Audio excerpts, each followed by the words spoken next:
Maingat ako ngayon at inaalagaan ako ng husto ng asawa ko. Sarah Geronimo inaming mas ilan ang kanyang pagbubuntis ngayon sa kanilang first baby ni Matteo Guidicelli.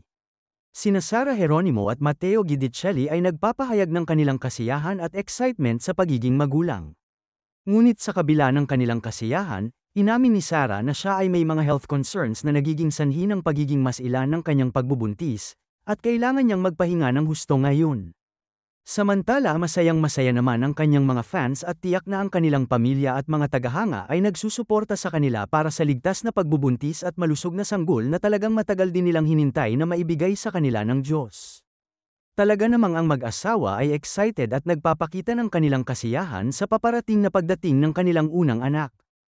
Ang kanilang journey bilang magulang ay isang napakagandang yugto sa kanilang buhay, at tiyak na magiging espesyal ang bawat sandali ng kanilang pamilya. Pinagpasalamat naman ni Sarah Geronimo ang biyayang ibinigay sa kanya ng Diyos, at talagang makikita ang kanyang pagpapakumbaba at pasasalamat sa mga ganitong pagkakataon para nga daw sa kanya ang pagkakaroon ng unang anak ay isang napakagandang blessing at matagal nila itong pinagpray.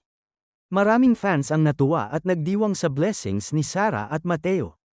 Ang kanilang pagmamahalan at ang pagdating ng kanilang unang anak ay naging malaking kagalakan para sa kanilang mga tagahanga.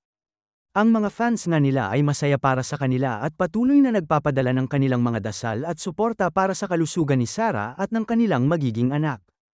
Hangad naman nila Sarah at Matthew na sana ay ipagdasal siya at ang kanyang pamilya para sa isang ligtas at matagumpay na panganganak. Naway maging maayos ang lahat para kay Sarah at sa kanyang baby.